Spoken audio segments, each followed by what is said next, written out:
Assalamualaikum warahmatullahi wabarakatuh. Selamat pagi Bapak Ibu. Bagaimana keadaannya?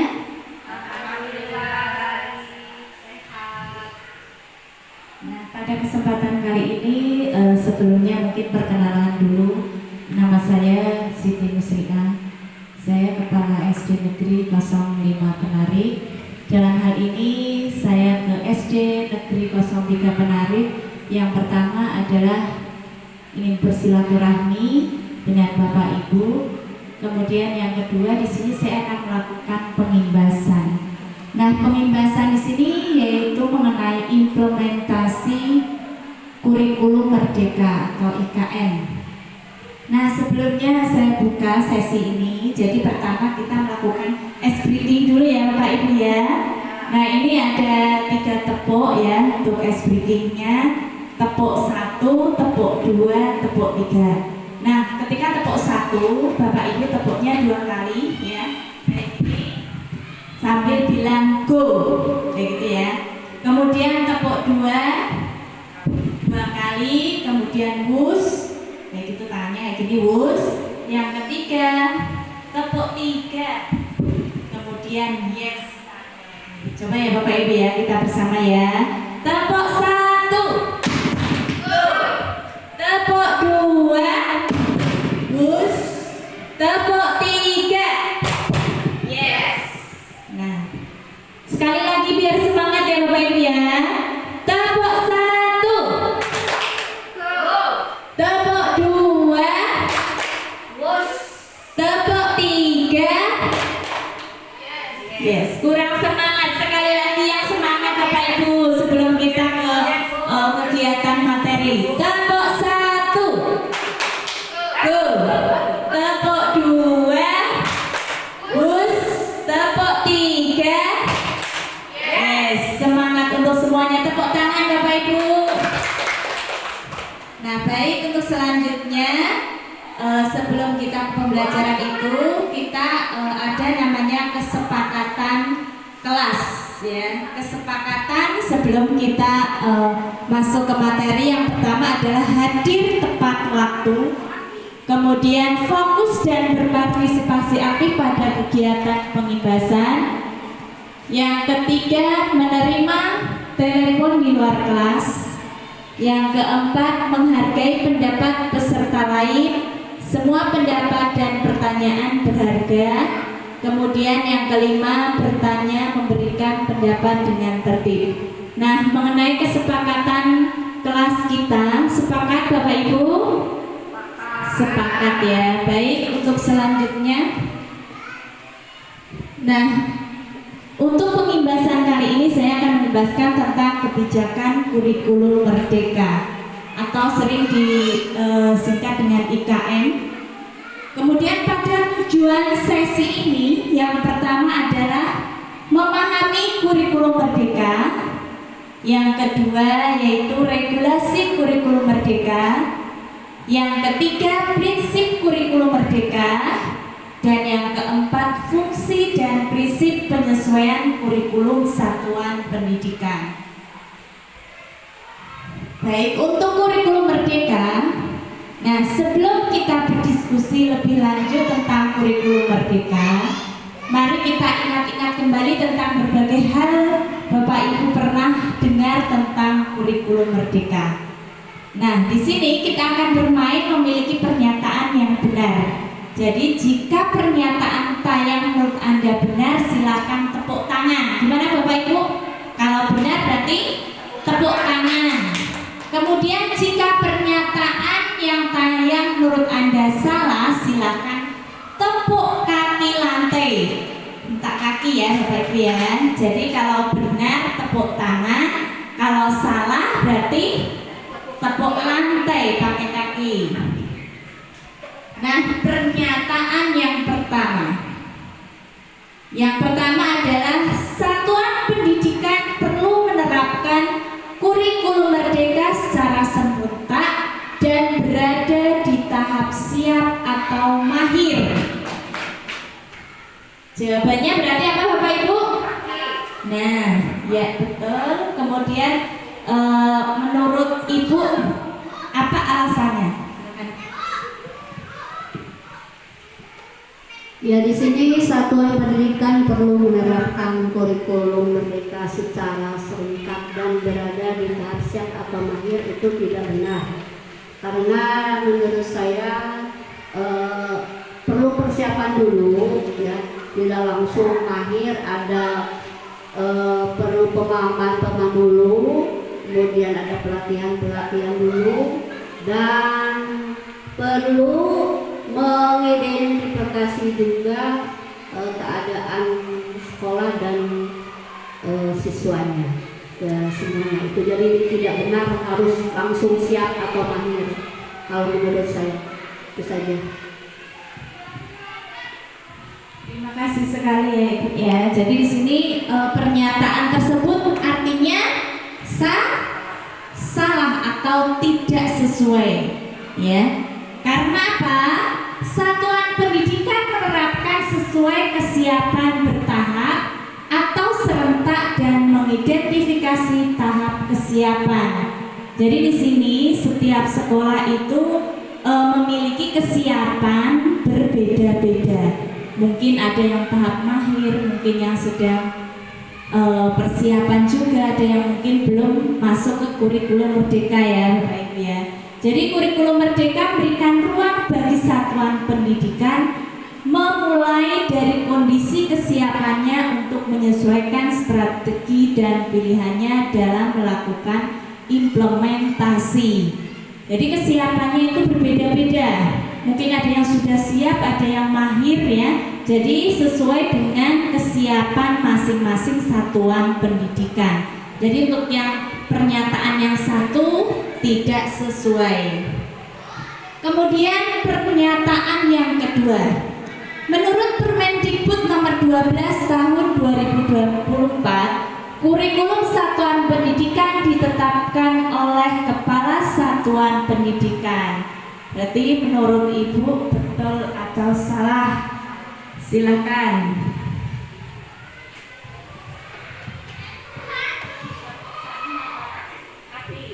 Kalau betul tadi berarti tepuk tangan, kalau salah berarti tepuk kaki. Silakan.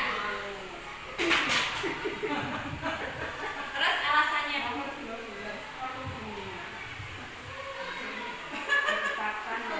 Nah, alasannya apa?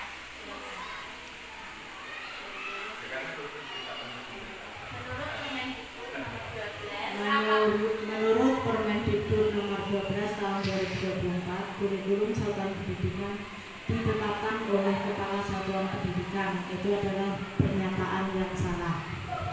Alasannya? Alasannya karena yang menetapkan kurikulum satuan pendidikan menurut Permendikbud nomor 12 tahun 2024 itu bukan Kepala Satuan Pendidikan, tetapi yang menentukan adalah pemerintah. Kemudian juga menurut guru yang lain ya, mungkin ada pendapat yang lain yang berbeda, silakan.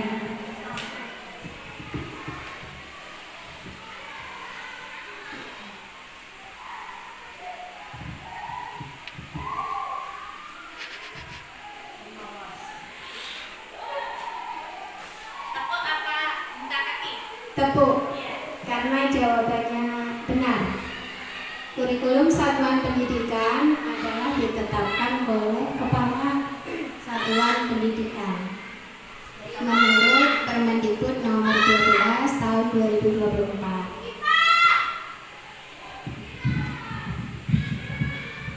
Betul sekali ya Bapak Ibu, pendapat itu boleh berbeda-beda ya, tapi dalam Permendikbud nomor 12 tahun 2024 pasal 30 bahwa kurikulum merdeka ditentukan oleh satuan pendidikan, oleh kepala sekolah di sini. Kurikulum satuan pendidikan ditetapkan oleh Kepala Satuan Pendidikan. Kemudian sesuai dengan Permendikbud nomor 12 tahun 2024 pasal 30, pengawas tetap memfasilitasi penyusunan atau revisi kurikulum satuan pendidikan.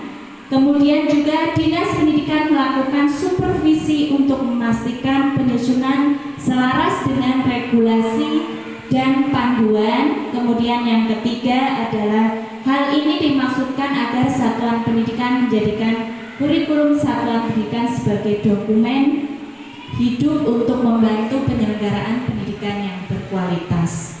Jadi di sini yang menyusun kurikulum adalah Kepala Satuan Pendidikan. Yang selanjutnya pernyataan yang ketiga. Format kurikulum satuan pendidikan tidak perlu dibuat seragam. Betul atau salah? Silakan Bu.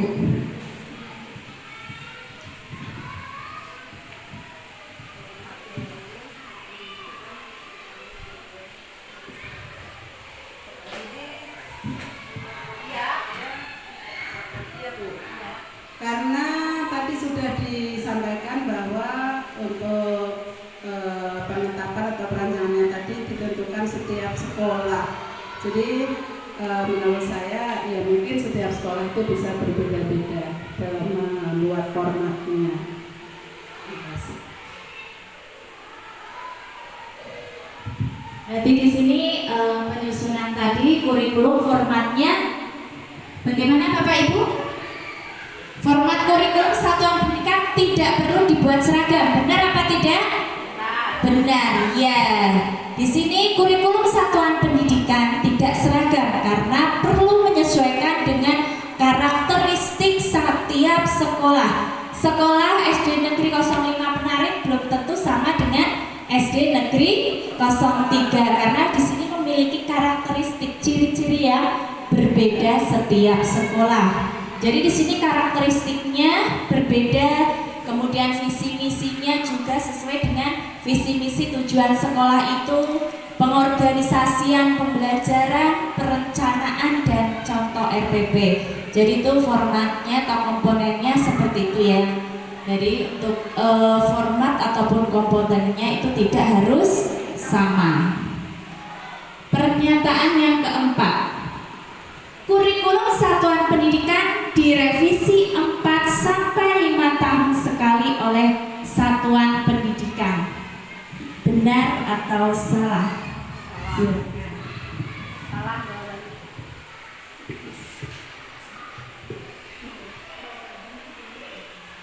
Pernyataan tersebut salah karena kurikulum satuan pendidikan direvisi sesuai dengan kebutuhan dan kondisi aktual satuan pendidikan.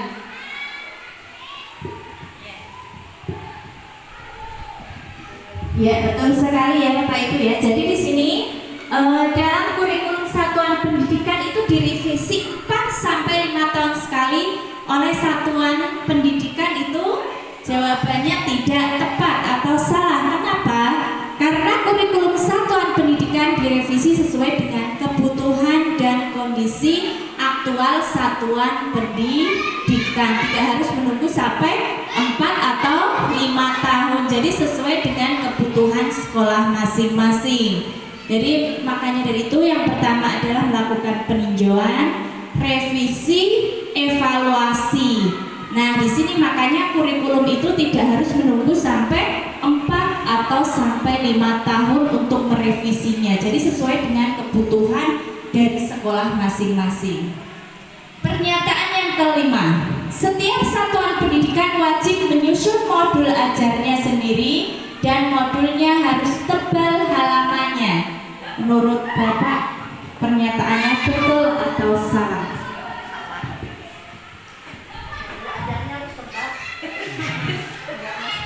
Yang menurut saya bahwa satuan ajar belajar tidak harus tebal, karena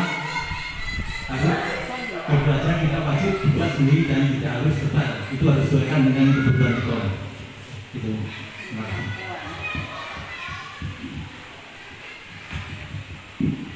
Terima kasih Bapak. Jadi di sini dalam penyusunan modul ya, setiap satuan pendidikan Wajib menyusun modul ajarnya sendiri dan modulnya harus tebal halamannya. Itu tidak harus ya, atau tidak tepat. Karena dalam menyusun modul itu ada namanya sistem ATM. Ada yang tahu nggak ATM itu apa singkatan? Amati, tiru, dan modifikasi. ATM, amati, tiru, dan modifikasi. Banyak modul yang bisa kita tiru, tapi kita memodifikasi sesuai dengan kebutuhan dari sekolah masing-masing. Ya, jadi di sini boleh kita meniru, ya.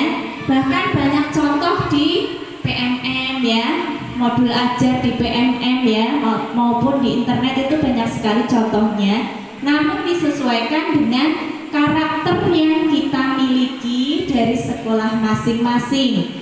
Jadi di sini modul ajar tidak wajib dibuat sendiri dan tidak harus tebal. Banyak miskonsepsi di antara guru bahwa untuk menerapkan kurikulum merdeka, guru harus bikin modul ajar sendiri. Tiap sekolah memiliki kapasitas beragam. Ada tahapan kesiapan yang berbeda-beda dalam menerapkan kurikulum. Jadi kita bisa menggunakan sistem ATM, yaitu amati, tiru, dan modifikasi. Yang pertanyaan yang keenam, asesmen awal digunakan untuk mengetahui kemampuan awal peserta didik dalam kaitannya dengan tujuan pembelajaran tertentu. Pernyataan tersebut betul atau salah? Silakan.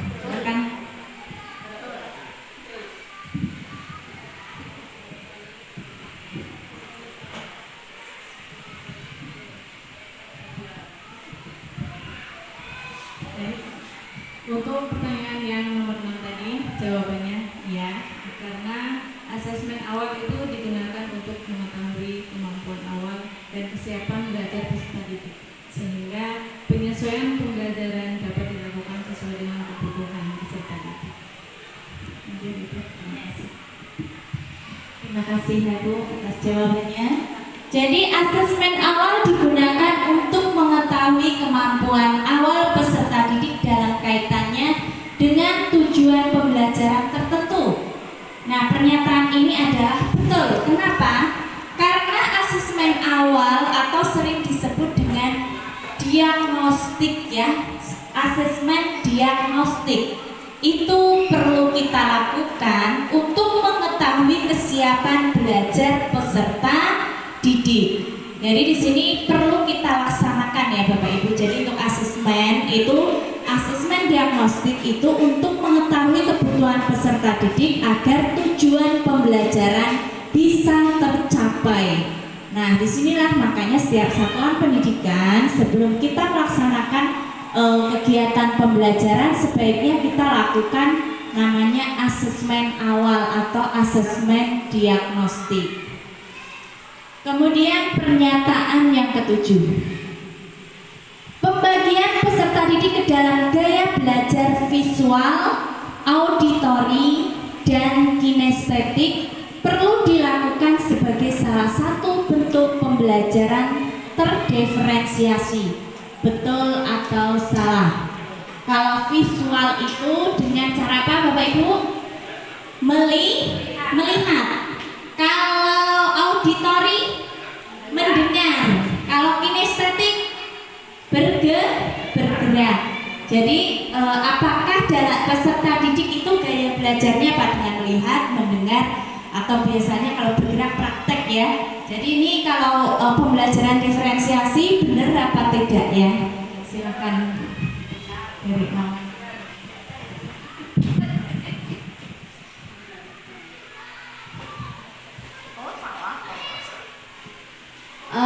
Tadi pembelajaran terdiferensiasi tidak perlu dilakukan melalui pembagian gaya belajar visual, auditori, dan kinestik.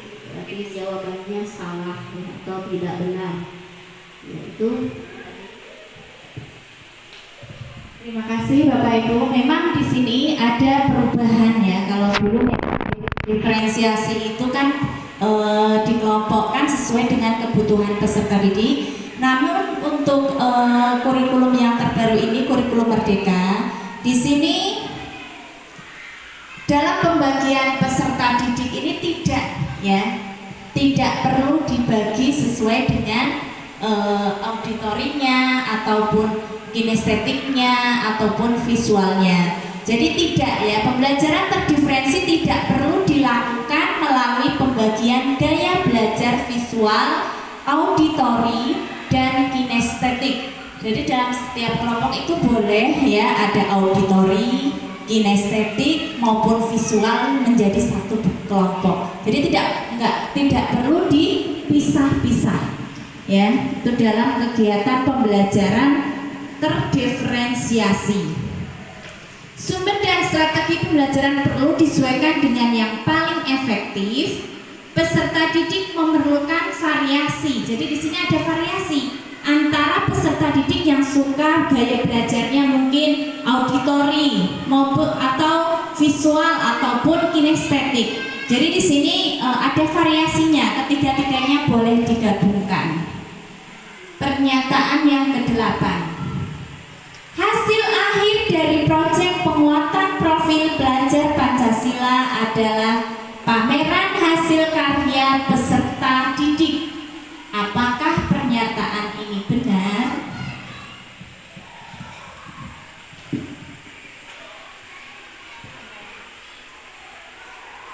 Hasil dari akhir penguatan proyek penguatan profil pelajar Pancasila adalah salah, karena hasilnya adalah hasil akhir yang diharapkan dari proyek penguatan profil pelajar Pancasila adalah penguatan karakter. Demikian jawaban saya. Terima kasih. Terima kasih, Bu. Nah, di sini hasil akhir ya. Hasil akhir dari proyek penguatan profil pelajar Pancasila atau P5 ya, adalah pameran hasil karya peserta didik. Betul apa salah, Bapak Ibu? Salah. Kenapa?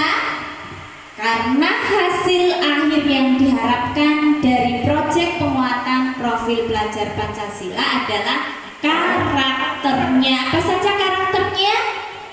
Beriman, bertakwa pada Tuhan Yang Maha Esa dan berakhlak mulia. Yang kedua, mandiri, gotong royong, bernalar kritis, berkebinekaan global. Apalagi? Kreatif. Nah, itu ya biasanya kita nyanyikan bersama. Yuk kita nyanyi ya Bu ya. Nyanyikan bersama P5. 1, 2, 3. Belajar Pancasila, beriman dan bertakwa pada Tuhan Yang Esa dan berakhlak mulia, berkebinekaan global, gotong royong, mandiri, kreatif dan bernalar kritis. Itulah karakter yang hasil akhir dari P5, bukan apa tadi? Bukan pameran. Nah, selanjutnya pernyataannya.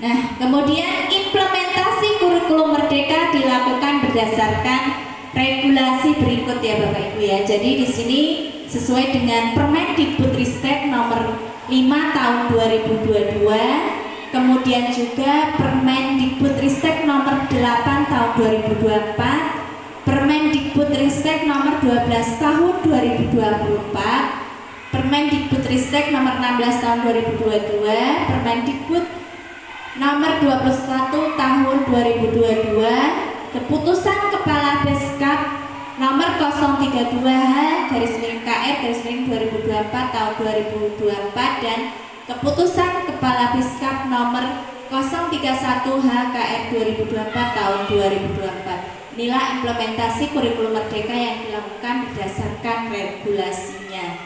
Nah, di sini dalam penyusunan kurikulum merdeka dirancang dengan prinsip yang pertama adalah fleksibel, kemudian yang kedua fokus pada muatan esensial, dan yang ketiga yaitu pengembangan karakter. Nah, di sini yang pertama fleksibel. Fleksibel itu apa?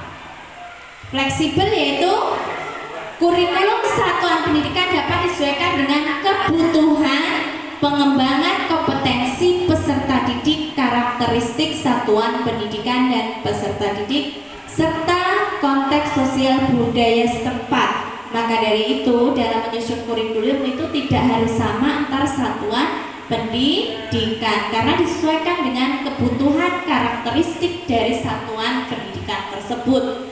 Yang kedua yaitu fokus pada muatan esensial. Muatan wajib dikurangi untuk memberi waktu bagi pembelajaran yang lebih mendalam, bermakna, dan terdiferensiasi. Makanya dari itu dalam pembelajaran, kegiatan pembelajaran diharapkan setiap kelas itu menggunakan pembelajaran yang berdiferensiasi tadi, ya. Jadi terdiferensiasi tadi ada gaya belajar apa saja Bapak Ibu? Auditori, visual, dan kinestetik. Jadi gaya belajar dengan melihat, mungkin anak-anak didik kita senang dengan melihat materi, membaca kayak gitu ya.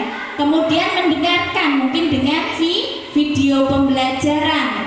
Kemudian juga kinestetik, banyak anak yang suka belajar dengan gaya praktek ya. Jadi di situ langsung praktek. Jadi di situ apa harus variasi pembelajaran tersebut. Dalam berdiferensiasi tadi pembelajarannya apa Bapak Ibu? Bervariasi antara gaya-gaya belajar tiga hal tadi. Gaya belajar apa saja Bapak Ibu? Gaya belajar auditori, visual, dan kinestetik. Jadi bisa Bapak Ibu variasikan agar anak-anak itu lebih berpusat dalam belajar, berpusat kepada peserta didik, lebih bermakna karena kita pembelajarannya menggunakan kurikulum merdeka. Merdekakan kepada peserta didik kita ya. Jadi kita gunakan berbagai macam variasi dengan pembelajaran terdiferensiasi. Kemudian yang ketiga yaitu pengembangan karakter. Jadi karakter yang perlu kita kembangkan caranya tadi dalam pembelajaran P5 bukan hasil pamerannya, tetapi apa Bapak Ibu? Karakternya yang kita hasilkan akhirnya, hasil akhir peserta didik kita bisa memenuhi karakter dari P5 tersebut ya. Nah, jadi seperti yang kita ketahui tadi pembelajaran dalam implementasi kurikulum merdeka yaitu secara fleksibel, apalagi Bapak Ibu tadi fleksibel, fokus pada muatan esensial dan pengembangan karakter. Nah, sampai sini mungkin ada pertanyaan Bapak Ibu tentang implementasi kurikulum merdeka tadi. Ada pertanyaan Bapak Ibu? Kalau tidak ada yang bertanya, mungkin sekali lagi kita menyanyi lagi ya Bapak Ibu dengan gerakan kita berdiri semua Bapak Ibu, kita menyanyikan pelajar Pancasila ya, sama gerakannya. 1, 2, 3. Pelajar Pancasila beriman dan bertakwa pada Tuhan yang esa dan berakhlak mulia, berkebinekaan global, gotong royong mandiri, kreatif dan bernalar kritis. Baiklah, terima kasih Bapak Ibu untuk implementasi kurikulum merdeka. Kita simpulkan bersama bahwa dalam penyusunan kurikulum merdeka itu disusun oleh siapa Bapak Ibu? Oleh Kepala Satuan Pendidikan. Penyusunan kurikulum merdeka sesuai dengan karakteristik maupun kebutuhan dari sekolah masing-masing. Jadi implementasinya tadi pembelajarannya kemudian menggunakan pembelajaran terdiferensiasi dengan memuat gaya belajar apa Bapak Ibu? 1. Auditori, visual, dan kinestetik. Nah, kemudian hasil akhir dari pembelajaran P5 adalah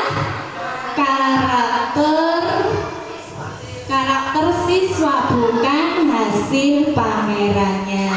Mungkin untuk hari ini hanya itu yang dapat saya sampaikan tentang implementasi kurikulum merdeka. Mudah-mudahan bisa Bapak Ibu lanjutkan dalam pembelajaran sehari-hari. Saya akhiri, wabillahi taufiq wal hidayah. Wassalamualaikum warahmatullahi wabarakatuh.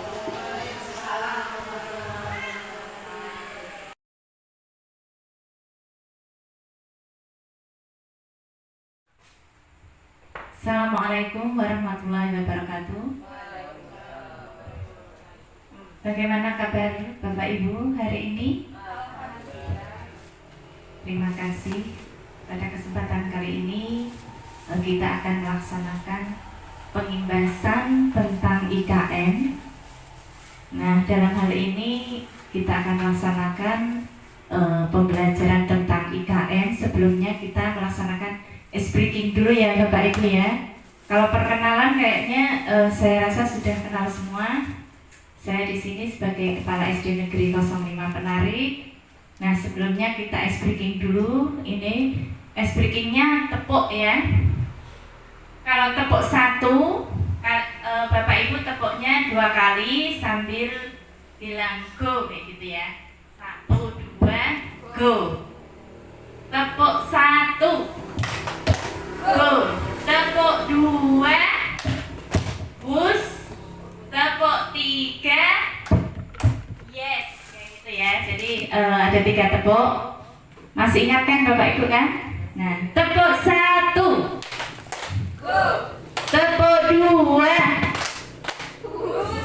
tepuk 3, yes. Biar semangat lagi. Kita ulang lagi. Tepuk 1, go. Tepuk 2, push. Tepuk 3, yes. Semangat Bapak Ibu. Tepuk tangan untuk semuanya.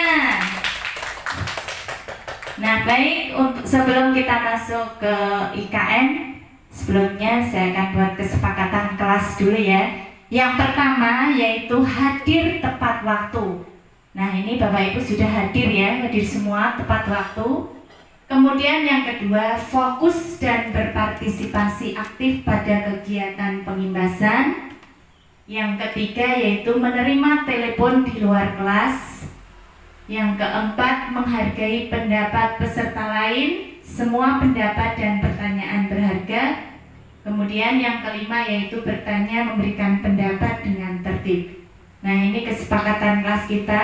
Bapak Ibu sepakat? Sepakat semuanya? Mungkin akan ditambah? Cukup? Kalau cukup, saya lanjutkan. Jadi untuk kegiatan pembahasan kali ini yaitu tentang kebijakan kurikulum merdeka. Nah, tujuan sesinya yang pertama yaitu memahami kurikulum merdeka.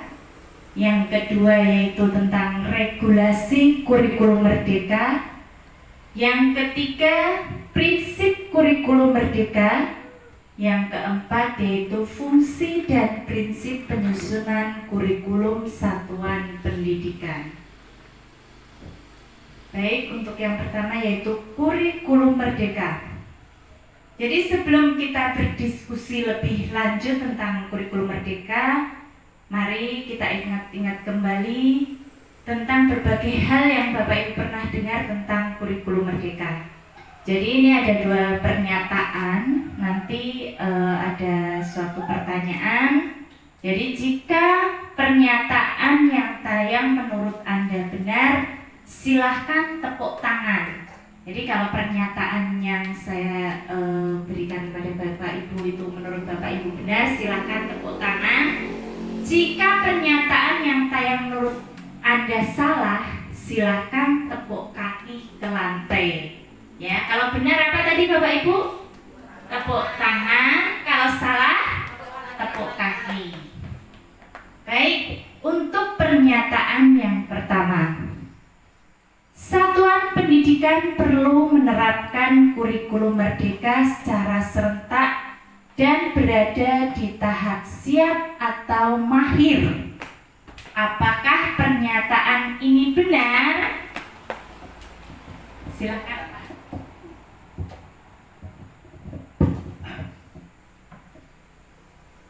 Maksudnya gimana ini Bu? Pendapat Bapak. Oh, benar.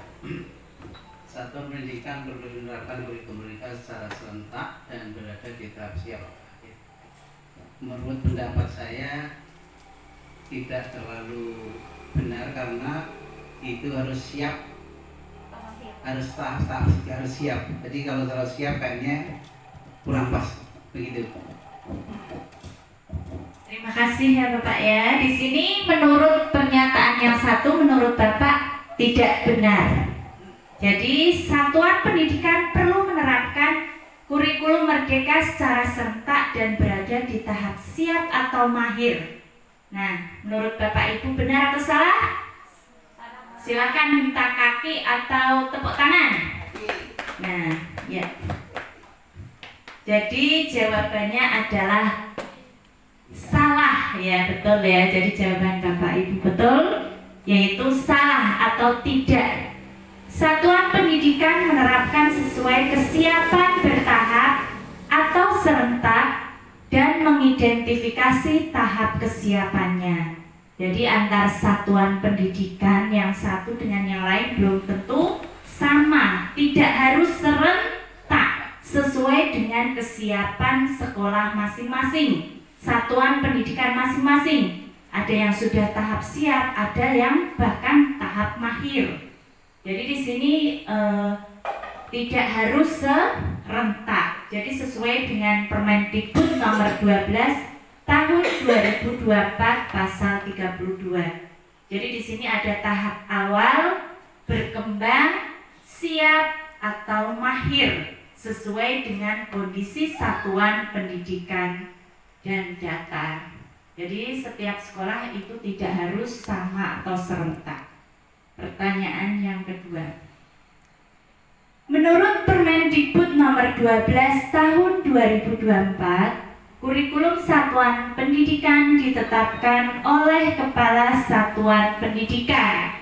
Apakah pernyataan ini benar?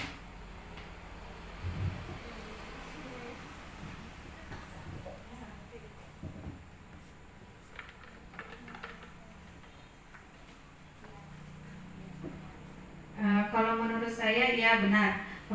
Menurut Permendikbud nomor 12 tahun 2024, kurikulum satuan pendidikan ditetapkan oleh Kepala Satuan Pendidikan. Ya, terima kasih.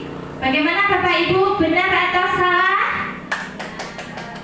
Oh, ya kalau benar berarti bersama Bapak Ibu, benar atau salah? Ya, betul. Jawabannya adalah benar. Ya, kurikulum satuan pendidikan ditetapkan oleh Kepala Satuan Pendidikan. Nah, di sini yang membuat atau menyusun kurikulum satuan pendidikan adalah Satuan Pendidikan oleh Kepala Satuan Pendidikan. Jadi sesuai dengan Permendikbud nomor 12 tahun 2024 pasal 30, pengawas tetap memfasilitasi penyusunan atau revisi kurikulum satuan pendidikan. Dinas Pendidikan melakukan supervisi untuk memastikan penyusunan selaras dengan regulasi dan panduan. Nah, di sini tetap ya yang menyusun adalah Kepala Satuan Pendidikan. Pernyataan yang ketiga. Format kurikulum satuan pendidikan tidak perlu dibuat seragam. Apakah pernyataan ini benar?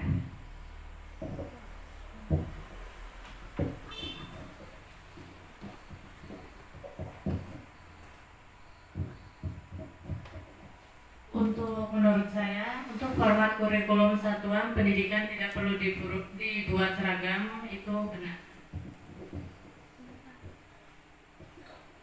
Terima kasih. Bapak Ibu, menurut Bapak Ibu format kurikulum satuan pendidikan tidak perlu dibuat seragam. Benar atau salah?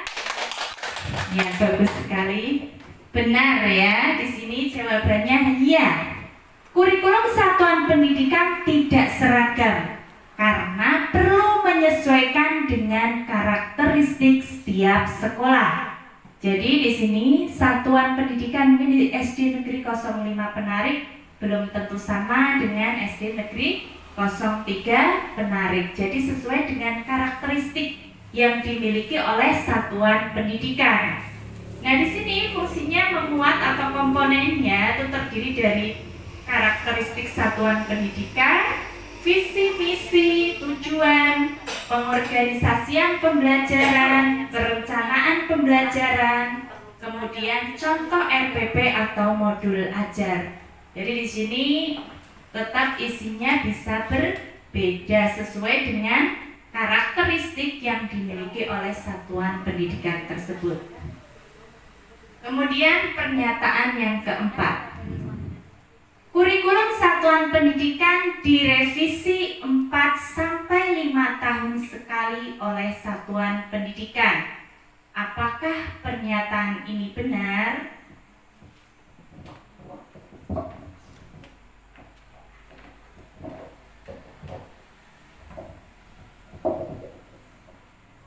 Kurikulum satuan pendidikan direvisi 4-5 tahun sekali oleh satuan pendidikan. Menurut saya itu salah. Kenapa?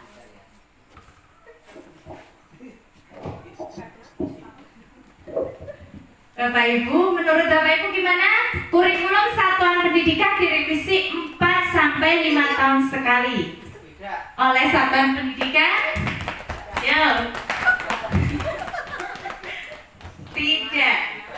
Iya, betul sekali ya. Tidak.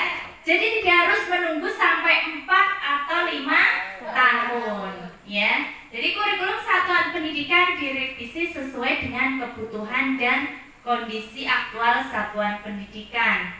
Ya, di sini tidak harus menunggu sampai 4 atau 5 tahun. Bahkan kalau kita di sini mungkin setiap tahun ya direvisi. Karena pergantian bahkan ada yang 1 semester. Kita sesuaikan dengan kondisi dan kebutuhan peserta didik. Jadi peninjauan dapat dilaksanakan secara berkala, 1 semester ataupun 1 tahun ya. Jadi tidak harus menunggu sampai 4 atau 5 tahun. Sesuai dengan kebutuhan satuan pendidikan. Jadi revisi dilakukan berdasarkan hasil evaluasi sesuai dengan kondisi aktual satuan pendidikan. Nah, evaluasi ini bisa kita lihat dari rapor mutu pendidikan, itu kan setiap tahun kita keluar. Jadi bisa dilihat dari situ. Kita bisa merevisi kurikulum dari hasil rapor mutu pendidikan kita. Yang selanjutnya yaitu pernyataan kelima. Setiap satuan pendidikan wajib menyusun modul ajarnya sendiri dan modulnya harus tebal halamannya. Apakah pernyataan ini benar?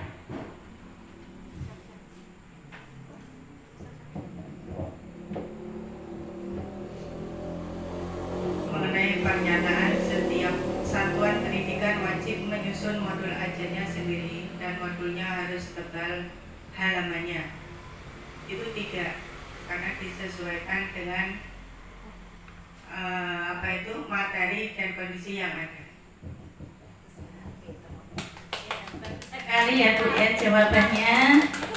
Menurut Bapak Ibu bagaimana setiap satuan pendidikan wajib menyusun modul ajar sendiri dan modulnya harus tebal halamannya? Benar apa salah? Tak kaki ya? Bentak kaki. Kebalik ya. Bentak kaki berarti itu salah. Ya, jadi di sini modul ajar itu tidak wajib dibuat sendiri dan tidak harus tebal. Nah, di sini kan kita ada sistem namanya ATM. Apa singkatannya ATM?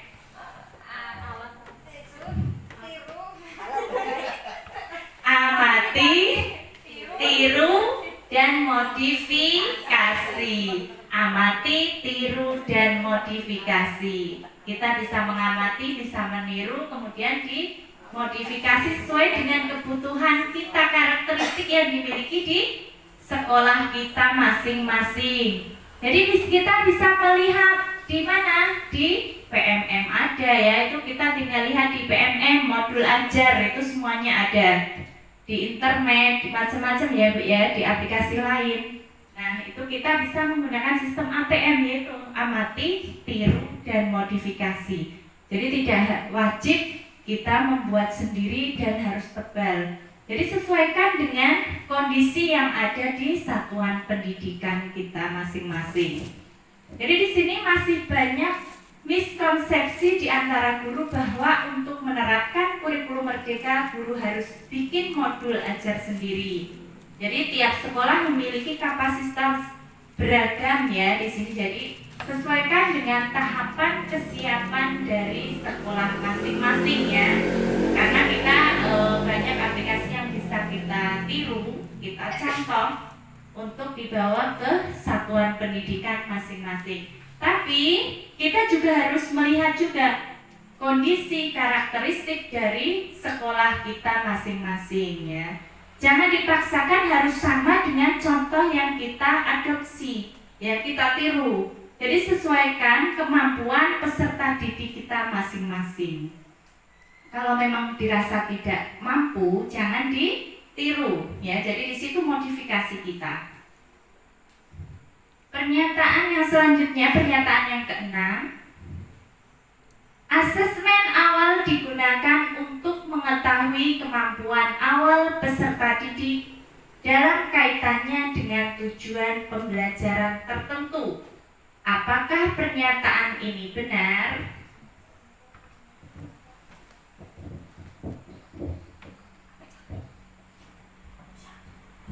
Asesmen awal digunakan untuk mengetahui kemampuan awal peserta didik dalam kaitannya dengan tujuan pembelajaran tertentu, itu benar. Bagaimana Bapak Ibu? Asesmen awal digunakan untuk mengetahui kemampuan awal peserta didik dalam kaitannya dengan tujuan pembelajaran tertentu. Benar atau salah? Tepuk tangan. Benar. Ya, benar ya. Asesmen awal digunakan untuk mengetahui kemampuan awal. Nah, ini asesmen awal itu disebut dengan asesmen diagnostik ya. Jadi di sini ini dilakukan agar mengetahui kemampuan peserta didik dan kesiapan belajar mereka. Maka dari itu, asesmen itu sebaiknya dilakukan. Jadi sebelum pembelajaran dimulai, itu kita melaksanakan asesmen awal dulu, ya, atau asesmen diagnostik. Jadi tujuannya itu untuk mengetahui kemampuan dan kesiapan peserta didik. Agar apa? Agar tujuan pembelajaran kita tercapai. Jadi sebaiknya itu asesmen awal itu dilaksanakan. Karena asesmen awal adalah bagian dari asesmen formatif untuk mengetahui apakah tujuan dan strategi pembelajaran yang sudah disiapkan sesuai dengan kebutuhan peserta didik. Kemudian juga bisa menjadi landasan diferensiasi. Nah, ketika pembelajaran diferensiasi itu bisa kita lakukan dengan melakukan asesmen awal, kita melakukan pemetaan ya, pemetaan kebutuhan peserta didik. Jadi dari situ kita bisa melihat anak-anak itu yang suka belajar mungkin dengan gaya belajar mungkin visual, auditori maupun kinestetik. Nah, dari asesmen awal itu kita bisa melihatnya. Selain itu juga melihat kemampuan peserta didik. Nah, kemudian asesmen awal dilakukan oleh pendidik. Sementara asesmen diagnostik dilakukan oleh profesional seperti psikolog ini ya. Asesmen diagnostik berfungsi selain untuk memahami kebutuhan khusus atau tumbuh kembang peserta didik, juga dapat digunakan untuk mengetahui kebutuhan belajar dan strategi pembelajaran yang sesuai. Jadi sudah yang saya jelaskan tadi dengan asesmen diagnostik, karena di sini kita guru ya, bukan psikolog. Jadi yang melakukan asesmen ya guru ya. Di sini profesional. Kita nggak profesional ya Bapak Ibu ya, termasuk profesional. Apalagi yang sertifikasi kan sudah profesional. Ini masuk juga ya Bapak Ibu ya, baik itu guru maupun profesional. Nah di sini asesmen awal itu dilakukan untuk mengetahui kebutuhan peserta didik, kemampuan, kemudian juga mengetahui kesiapan belajar peserta didik, kemudian juga bisa mengetahui gaya belajarnya itu yang mereka sukai itu di mana. Nah, ini tentang asesmen awal. Selanjutnya pernyataan yang keenam.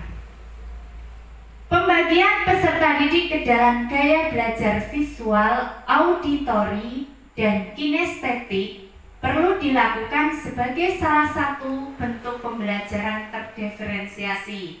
Apakah pernyataan ini benar?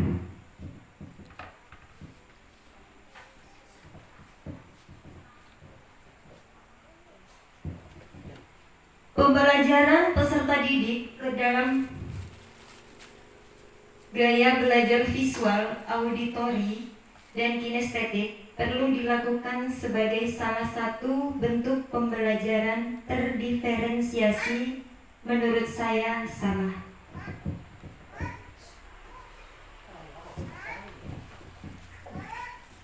Bagaimana Bapak Ibu, benar atau salah? Pembelajaran peserta didik ke dalam gaya belajar visual, auditori, dan kinestetik perlu dilakukan sebagai salah satu bentuk pembelajaran terdiferensiasi. Benar apa salah Bapak Ibu? Ya, benar salah ya. Karena di sini ya, pembelajaran terdiferensiasi tidak perlu dilakukan melalui pembagian gaya belajar visual, auditori, dan kinestetik. Maksudnya di sini, jadi dalam kelompok itu boleh digabung antara anak-anak yang suka gaya belajarnya dengan visual, auditori, maupun kinestetik. Kalau visual, gaya visual berarti anak-anak itu gayanya sukanya dengan cara melihat, ya, melihat. Kalau gaya auditori, mendengar. Mungkin kalau melihat kan dengan membaca buku, ya. Kemudian model-model pembelajaran yang lain itu dengan membaca, melihat, ya. Kalau auditori berarti mendengar biasanya dengan apa? Melihat video. Ya, dengan video kan dia mendengar ya, video pembelajaran. Kalau kinestetik bergerak. Berarti apa biasanya? Praktek ya di sini. Jadi di sini boleh digabung, tidak harus visual sendiri dikelompokkan. Kemudian auditori sendiri, kinestetik sendiri, itu tidak harus seperti itu. Jadi dalam kelompok itu divariasikan antara visual, auditori, dan kinestetik. Nah, inilah pembelajaran terdiferensiasi. Jadi ada variasi di situ. Ya, tidak harus dipisah-pisah dalam berkelompok masing-masing, tapi boleh digabungkan. Kemudian pernyataan yang ke-8. Hasil dari proyek penguatan profil belajar Pancasila adalah pameran hasil karya peserta didik. Apakah pernyataan ini benar?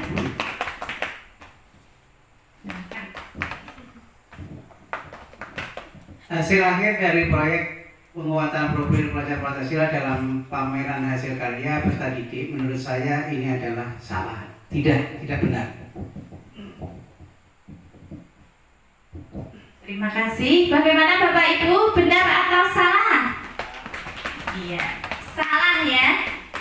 Jadi di sini hasil akhir dari proyek penguatan profil pelajar Pancasila adalah pameran hasil karya peserta didik. Itu tidak benar atau salah. Karena apa? Hasil akhir yang diharapkan dari proyek penguatan profil belajar Pancasila adalah penguatan karakter. Nah, karakter apa saja yang harus kita tanamkan dalam P5? Beriman, bertakwa, dan berakhlak mulia. Apalagi? Gotong royong, mandiri, bernalar kritis, berkebinekaan global,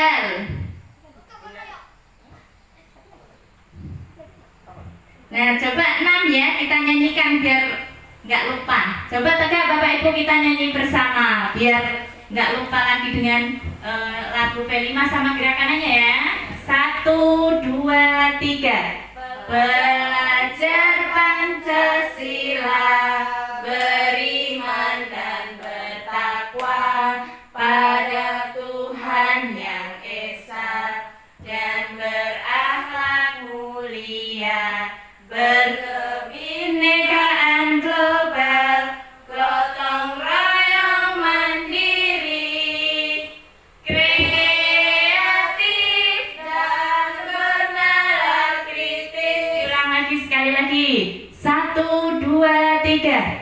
Belajar Pancasila, beriman dan bertakwa pada Tuhan Yang Esa, dan berakhlak mulia, berkebinekaan global, gotong royong mandiri, kreatif dan bernalar kritis. Jadi tepuk tangan untuk semuanya. Jadi karakter yang kita tanamkan dalam P5 atau Proyek Penguatan Profil Pelajar Pancasila adalah tadi ya Bapak Ibu ya yang kita nyanyikan. Nah, karakter itu yang kita tanamkan, bukan hasil produknya.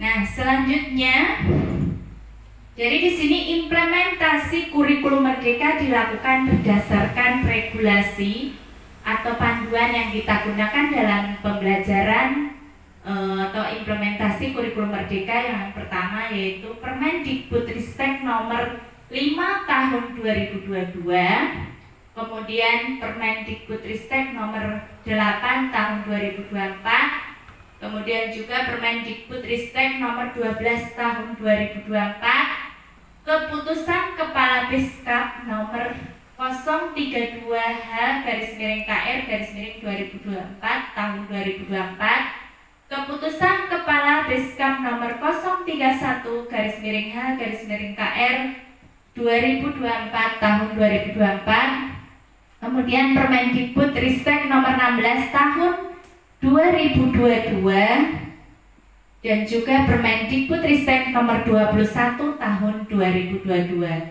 Jadi inilah regulasi yang digunakan dalam kurikulum Merdeka. Nah, dalam kurikulum Merdeka itu dirancang dengan prinsip, ada 3 buah prinsip. Yang pertama adalah fleksibel, yang kedua fokus pada muatan esensial, yang ketiga pengembangan karakter. Jadi fleksibel itu kurikulum satuan pendidikan dapat disesuaikan dengan kebutuhan pengembangan kompetensi peserta didik, karakteristik satuan pendidikan peserta didik, serta konteks sosial budaya setempat. Maka dari itu, dalam penyusunan kurikulum satuan pendidikan itu disesuaikan dengan apa Bapak Ibu? Dengan kondisi, karakteristik dari satuan pendidikan tersebut. Jadi makanya tidak harus sama antara satuan pendidikan yang satu dengan yang lain. Kemudian yang kedua yaitu fokus pada muatan esensial. Muatan wajib dikurangi untuk memberi waktu bagi pembelajaran yang lebih mendalam, bermakna, dan terdiferensiasi. Jadi di sini dalam kegiatan pembelajaran, di sini menggunakan pembelajaran berdiferensiasi, bermakna, dan juga mendalam. Jadi lebih berpusat kepada peserta didik. Nah, tadi berdiferensiasi itu pembelajarannya di sini bervariasi antara pembelajaran dengan gaya belajar apa saja tadi? Visual, auditori, dan kinestetik. Jadi di sini bisa digabungkan antara visual, auditori maupun kinestetik. Jadi pembelajaran visual itu yang bagaimana? Gaya belajar yang disukainya dengan cara melihat. Kalau auditori dengan mendengar, kalau kinestetik gerakan. Jadi dari ketiga gaya belajar itu bisa digabungkan ya, tidak harus dipisah-pisah dalam kelompok yang berbeda sesuai kebutuhannya. Tapi untuk saat ini boleh digabung dalam kelompoknya, baik itu anak yang suka gaya belajar dengan visual maupun auditori maupun kinestetik, itu dalam satu kelompok. Nah, pembelajaran itu fokusnya kepada anak. Anak itu sebagai apa? Sebagai apa? Subjek ya, subjek pembelajaran. Sedangkan gurunya adalah fasilitator, hanya fasilitatornya saja. Nah, ini yang subjeknya atau yang fokus adalah peserta didiknya. Makanya pembelajarannya lebih bermakna. Kemudian pengembangan karakter. Nah, di sini dari P5 tadi, proyek penguatan profil pelajar Pancasila. Di sini pengembangan pembelajarannya itu ke karakternya, bukan produknya. Nah, jadi hasil akhir yang kita dari tujuan pembelajaran kita adalah karakter peserta didik kita.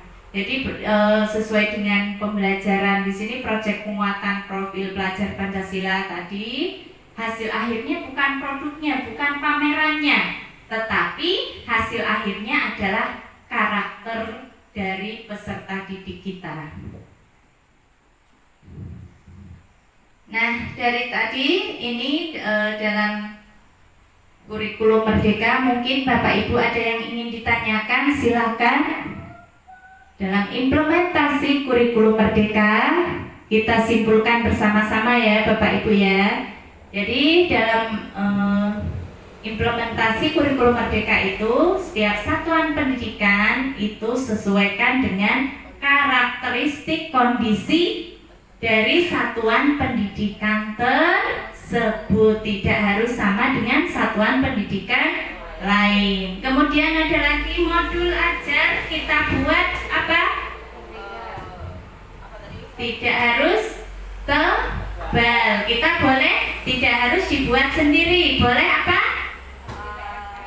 Ya, boleh kita dengan sistem ATM tadi apa?